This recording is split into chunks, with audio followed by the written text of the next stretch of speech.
Hello everyone. Hordoftoota chaanala EFO Tube baga nagaan gara chaanala kanaatti dhuftanii. Egaa speaking classii keenya shanaffaa kana keessatti karaalee garaagaraa 13 nuti fayyadamnee nama tokkotti nagaadhaan mannee irraa gargar ba'uu dandeenyu tokko tokkoon adda baafannee pronunciationii isaa waliin yookaan akkaataa nuti sirriitti akka faranjootaatti jechoota sagaleessuu dandeenyu waliin adda baafannee ilaallachuudha.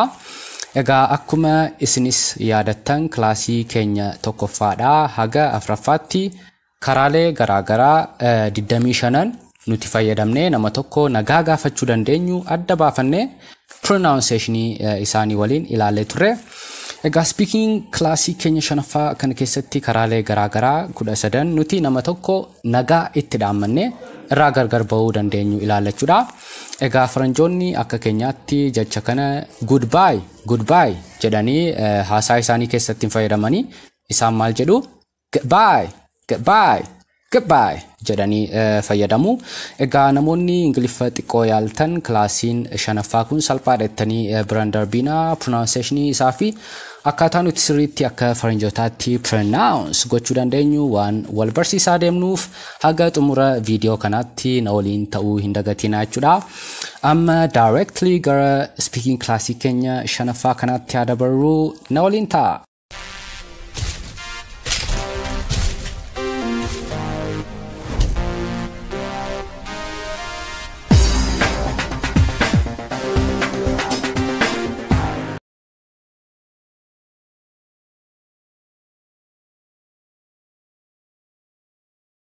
Okay guys, baga nagaan deebitanii egaa akkuman kana dura isiniin jedhe kilaasii keenya shanaffaa kana keessatti karaalee garaagaraa 13 nuti fayyadamne nama tokkotti nagaadhaan mannee irraa gargar ba'uu dandeenyu adda baafanne tokko tokkoon pronunciationii isaanii waliin ilaallachuudha.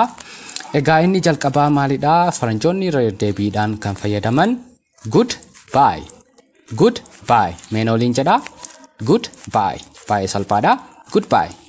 Goodbye jechuun immoo gara afaan Oromootti yeroo hiikamu nagaatti yookaan nagaan turi akka jechuuti nagaatti goodbye. Egaa goodbye kan jedhu kana faranjoonni akka keenyaatti goodbye jedhanii haasaa isaanii keessatti fayyadamanii isaan maal jedhu goodbye jedhu. Egaa akkuman kilaasii keenya tokkoffaa keessatti isinitti hime yoo jechi tokko qubee daadhaan dhume fakkeenyaaf good kan jedhu kun qubee daadhaan dhuma. Yoo jechi itti aanu immoo qubee dubbifamaadhaan eegale bye kan jettu amma baadhaan eegalti qubee dubbifamaadhaan eegale daa kana guutuutti waamnu hafuura daa jechuuf dhufe qabne g jenna malee goodbye hin jennu goodbye jenna. Ishee kana akka pronunciationii ishee sirriitti isinii galuu dandeessuuf jettanii dubbistu goodbye meena waliin jedha goodbye na waliin jedha haashaa kallu jettanii daa jettanii hafuura daa jechuuf dhufe qabdanii jettu goodbye nagaatti akka jechuuti goodbye meena waliin jedha haashaa kallu baay'ee salphaadha. Jettanii hafuura daa jechuuf dhufe sana qabuu qabdu jechuudha. Gaden jettanii goodbye jettanii akkasitti akka faranjootaatti pronounce gochuu ni dandeessu jechuudha. Irra deddeebi'aa shaakalaa baay'ee salphaadha. Nama tokko nagaatti yeroo jechuu barbaannudha jechuudha. Mee isa lammaffaatti immoo haa dabarru karaalee nuti nama tokkotti nagaadhaan mannee irraa gargar ba'uu dandeenyu jechuudha. Inni lammaffaa, sadaffaa fi afuraffaa jecha have jedhuun eegala.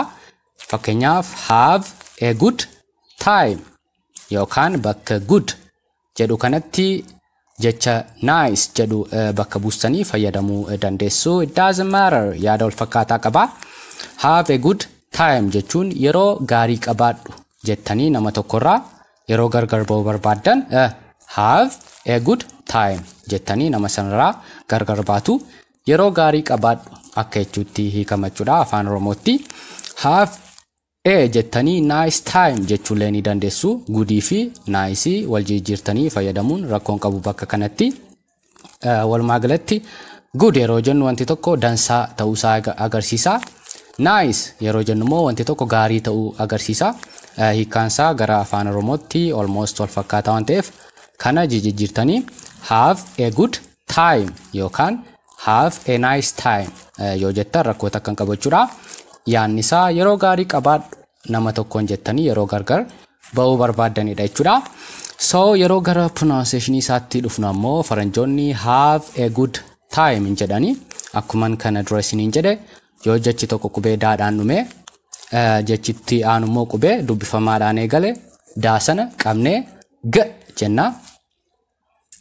G jennee dubbisna. Meena waliin jedha good time jedhu malee faranjoonni good time jedhani akka keenyaatti. Meena waliin jedha ishee kana dubbisaa good diisaati g kan jettu good time walumaa galatti have a good time jedhu isaanii.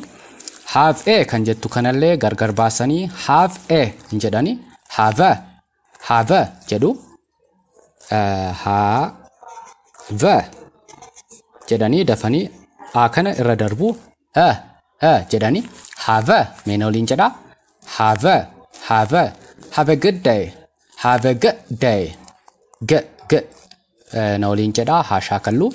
Yeroo nani jedhu na waliin jechuu qabdu afaan keessan barsiisuu qabdu haguma shaakaltanii afaan tokko kan bartanii. Meena waliin jedha have a good day have a good time have a jedhina gargar baastanii have a good time ettanii akka faranjootaatti pronounce gochaa fayyadamuu ni dandeessu. Nice kan jettu kanallee jijjiirtanii have a nice time jechuu ni dandeessu jechuudha. Yeroo gaarii qabaadhu jettanii nama tokkorraa yeroo gargar ba'uu barbaadanidha jechuudha. Kana kan fayyadamtanii. Inni sadaffaa maalidha? Have a good day. Guyyaa gaarii qabaadhu jettanii nama tokkorraa yeroo gargar ba'uu barbaadan have a good day jettu. Pronunciation isaa immoo akkuma kana dura isiniin jedhe have a kan jettu have gargar baastanii have a jechuun qabdanii have taati aan kun soundii yookaan sagalee jettu qabaatti.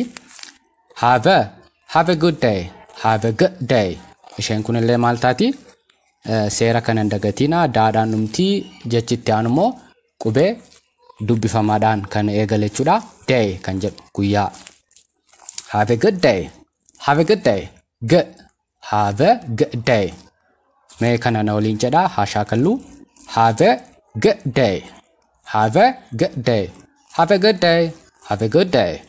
good day tanii fayyadamuu ni dandeessu jechuudha.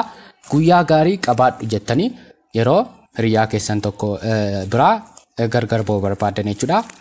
Have a good time kan jedhu yeroo gaarii qabaadhu yeroo ta'u time jechuun yeroodha.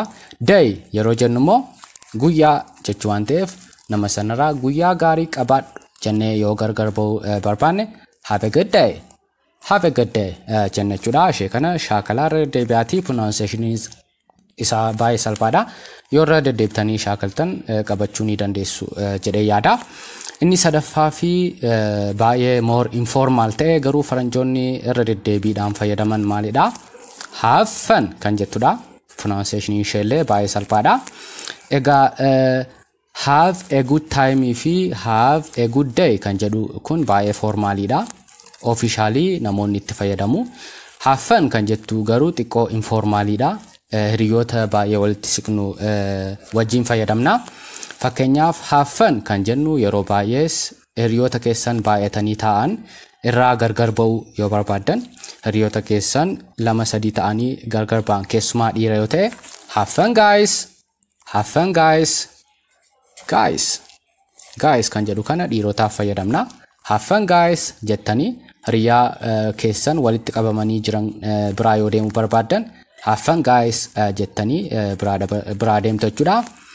Have fun jechuun gara Oromiffaatti immoo yeroo hiikamu walumaa galatti shaa jedhi yookaan bashannani yeroo keetti bashannani jennee nama tokko biraa yeroo deemuu barbaannu shaa jedhe yookaan bashannani akka jechuuti haffan meen oliin jedha haffan fan jechuun akka baacootii akka bashannanuu wayiiti waan ta'eef haffan yoo jettan nama tokkoon bashannanaa yeroo kee dabarsi akka jechuuti soo ishee kana akka istiin qabadha haffan jennee nama sana biraa deemuu ni dandeenya jechuudha.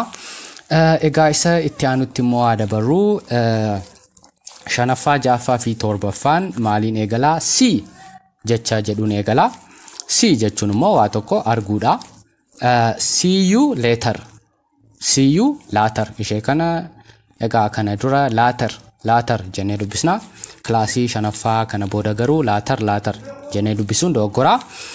See you later jechuun boodan si arga akka jechuuti. Later jechuun boodan si arga.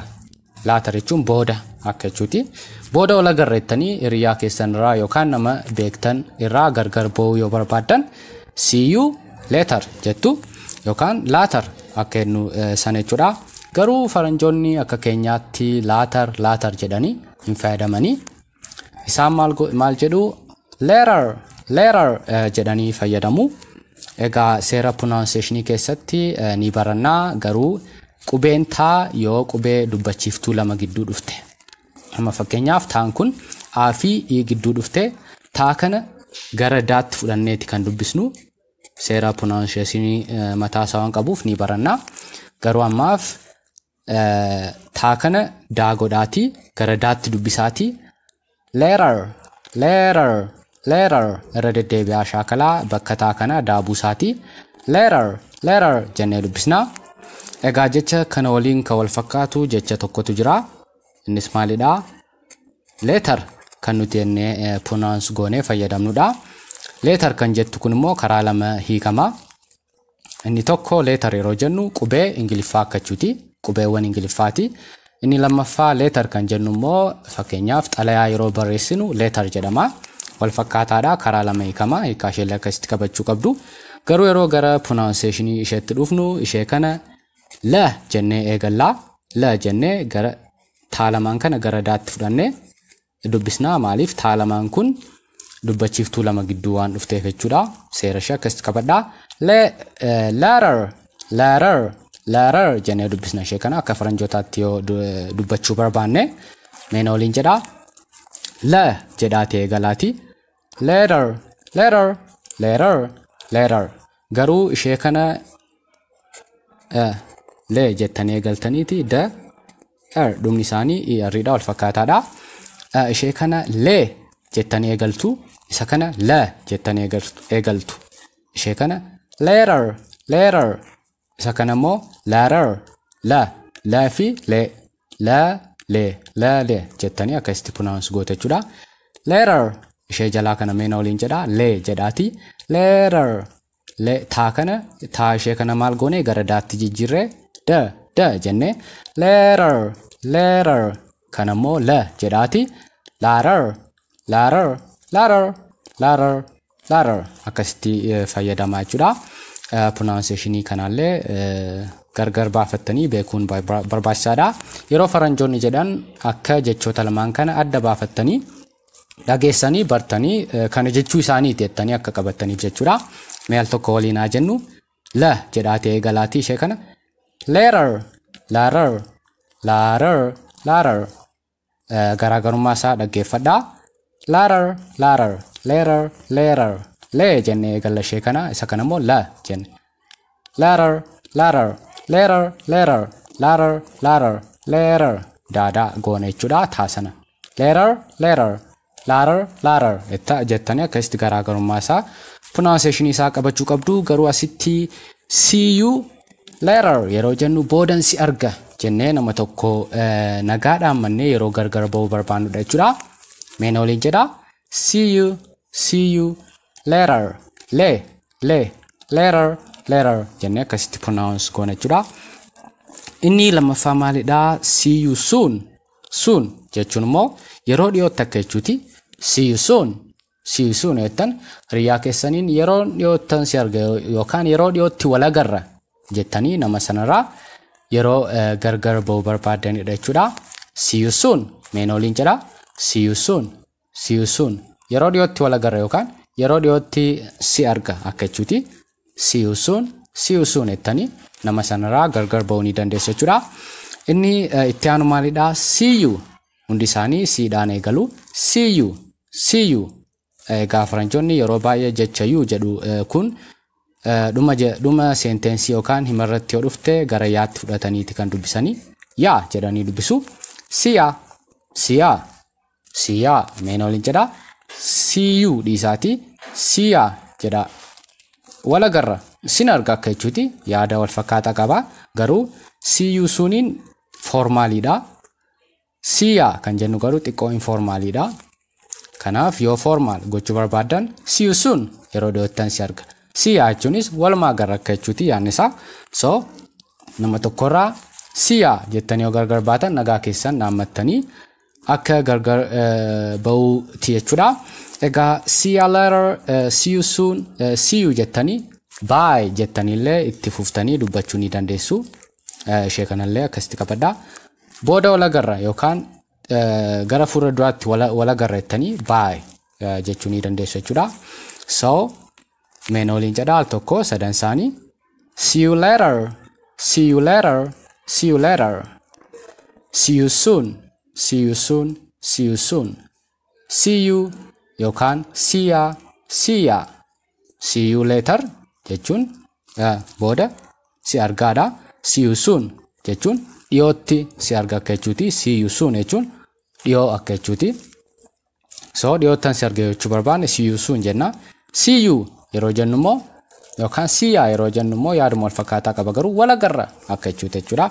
Warreen kana gargar baasaatii irra deddeebi'aa pronunciationii isaa waliin shaakalaa baay'ee salphaadha. Yeroo gara kanneen kaanitti immoo yeroo dabarru egaa kilaasii kana keessatti karaalee garaagaraa 13 nuti fayyadamnee nama tokkorraa gargar ba'uu dandeenya. Nagaa keenya dhaamannee akka jechuuti. Isaan ilaalla jennee turre. Kanneen itti aanan immoo maalidha? Warreen kun xiqqoo informaaliidha garuu isin sirriitti beekuu waan qabdaniifi.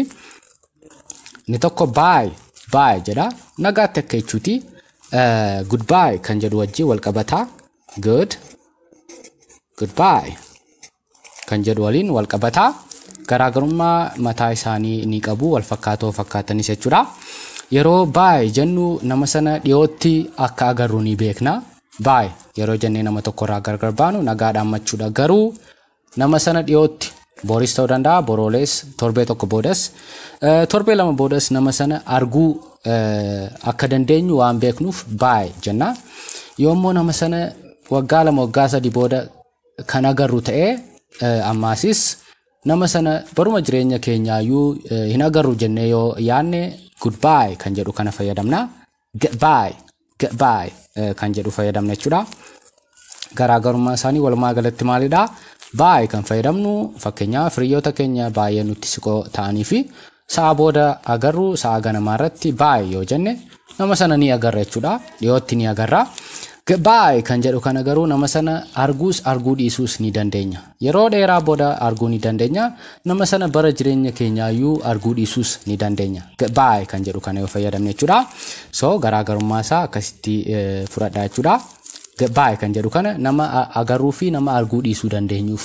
Bye kan jedhu kana immoo nama dhiyootti agarru. Nama guyyaa tokko, guyyaa lama, guyyaa sadii booda agarruuf fayyadamna. Yaadni isaa wal fakkaataadha. Nagaatti akka jechuudha. Inni itti aanu maalidha? Bye kan jedhudha. Egaa isheen kun bye kan jettu pronunciation ishee bye yookaan bye kan jedhu walii wal fakkaatti. Ishee kanas bye jenna. Ishee kanas bye jenna. Pronunciation ishee exactly wal fakkaataadha. Jechoonni qubee garaagaraa qabaatanii garuu haala nuti itti sagaleessinu wal fakkaataa ta'an yookaan pronunciation isaanii wal fakkaataa ta'e homophones jedhamu. Waa'ee homophones immoo gara fuulduraatti kilaasii keenya kan biraa keessatti ni baranna. Bye jenna. So ishee kanallee akkasitti qabadhaa jechuudha. Inni itti aanu bye. Ishee kana egaa baay'ee informaaliidha. Inni kun formaaliidha. Inni kun haga tokko xiqqoo formaaliidha. Garuu isa kanatu formaaliidha. Isheen bye jettu kun immoo baay'ee informaalii fi ijoollee xixiqqoof fayyadamna. Yeroo baay'ee jechuudha. Ijoollee xixiqqoo irraa yeroo gargar ba'uu barbaannu harka keenyatti qabaa bye bye bye bye bye bye jenne chuda nagaa keenyatti dhaammachuu akka jechuuti.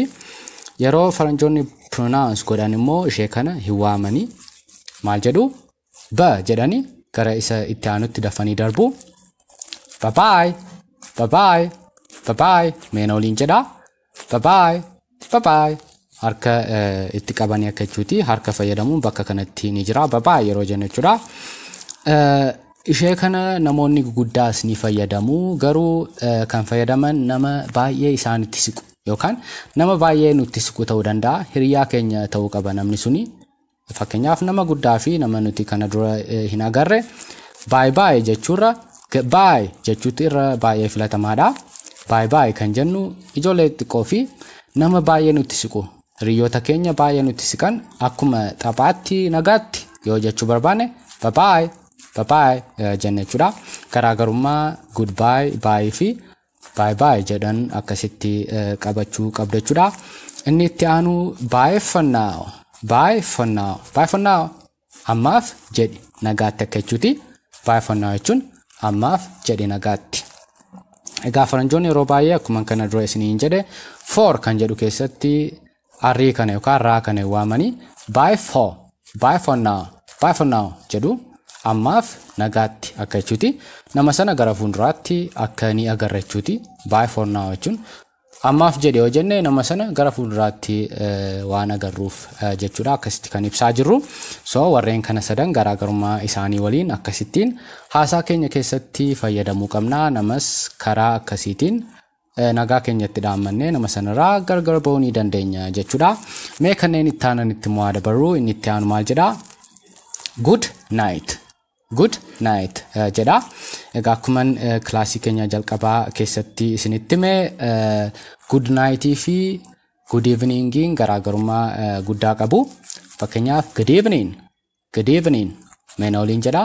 Good evening yeroo jennu akkamiin galgaleessite yookaan akkamiin waarite jechuuti. Namichi sun akkamiin akka galgaleesse naannoo sa'a 3 yookaan sa'a 4 good evening yoo jenne akkamiin galgaleessite yookaan akkamiin waarite akka jechuuti. Good night yeroo jennu garuu namni sun nama sanaaf hawwii nuti qabnu ibsaa nagaan buli akka jechuuti. Nagaan bule yoo jechuu barbaanne good night jenna. Akkamiin galgaleessite yookaan akkamiin waarite jennee yeroo gaafachuu barbaannu question mark yeroo gaafachuu barbaannu maal jenna? Good evening galgala jechuudha. Good evening jennee gaafanna. Garuu nama sanaaf hawwii qabnu halkan gaarii akka qabaatuuf hawwii keenya yoo ibsachuu barbaanne good night jennee nama sanaaf hawwii keenya ibsina jechuudha. Halkan gaarii qabaadhu akka jechuuti. So good kan jedhu daadhaanuma jechitti aanuma maaliin eegalee qubee dubbifamaadhaan eegalee g jenna malee good hin jennu. Yeroo good night kan jedhu kana dubbisnu meena waliin jedha. G ishee kana g jettanii dubbistu. Good night egaa yoo agartanitti ta'e jechoota garaagaraa qubeen dhumaa isaanii GHT ta'e taa kana hin waamnu. Amma fakkeenyaaf night kan jettu kana night jennee H qofaa irratti dhaabna. Night hin jennu. Fakkeenyaan isinii kennaa. Fakkeenyaaf jecha right jedhu faranjoonni right hin jedhani. Right jedhanii taa kana dhiisanii taa jechuuf sagalee dhufe yookaan hafuura dhufe qabanii right jedhanii bira darbu jechuudha. Kanaaf isinis jechoota garaagaraa GHT dhaan dhuman taa sana qabdanii dubbachuu qabdu jechuudha. Fakkeenyaaf kanan biraa isiniin dabalaa. Example kan biraa 8 lakkoofsa 8 akka jechuuti. Isaan maal jedhu? jedhu GHT dhaan dhuma. So jechoota garaagaraa akkasii qubee taa sana otoo hin dubbisiin right night jennee taa sana qabnee otoo hin dubbisiin irra dabara jechuudha. Mee example kanan biraa fakkeenyaaf light ifa akka jechuuti. Light jedhu malee faranjoonni light jedhanii taa kana waamanii. Fakkeenyaaf fight hundi isaanii maaliin dhumu? Gaa haa taadhaan dhumu yoo ilaaltaniitu ta'e. Night kan jettu kunis gaa haa taadhaan dhumu. Fight jedhu malee faranjoonni fight jedhanii taa kana waamanii. isinillee akkasitti qabachuu qabdu jechuudha. Right meena waliin jedha. Right a like 5 taasana hin dubbattan jechuudha. Hafuura dhufe sana ni qabdu. Right a like 5 jettanii akkasitti gara kanaatti immoo yeroo dhuftan night jettu malee night jettanii good night good night good night ishee kana fayyadamaati kana keessaa dhiisaati good night good night good night jettanii akkasitti nagaan buli jettanii nama sanaaf hawwii qabdan ibsitanii nama sanarraa gargar ba'uu ni dandeessu jechuudha. Inni taan maalidha? Take care jechuudha. Take care jechuun immoo yeroo gara afaan Oromootti kamu of eegi yookaan of kunuunsi akka jechuuti. Yeroo nama tokkorraa gargar baatan take care jettanii gargar ba'uu ni dandeessu. Sunis of eegi yookaan of kunuunsi akka jechuuti. So meena waliin jedha take care baay'ee salphaadha isheen kuni pronunciation ishee jechuudha. Take care jettanii nama sanarraa gargar ba'uu ni dandeessu jechuudha. Isheen dhumaa fi 13ffaa kilaasii keenya 5ffaa keessatti ilaallu baay'ee salphaa kan taate garuu informaalidha warreen lamaan kuni. Garuu faranjoonni waan baay'ee itti fayyadamaniif isinis beekuu qabdu. Nama tokkorraa yeroo gargar baatan peace jettu. Keessumaa barreeffamaan peace jettanii kana dura fayyadamtaniitu ta'uu ni danda'a. Peace jechuun gara afaan Oromootti yeroo hiikamu nagaa akka jechuuti. So nagaa jennee nama tokko irraa gargar ba'uu ni dandeenya jechuudha. Faranjoonni baay'ee itti fayyadamu. Peace meena waliin jedha.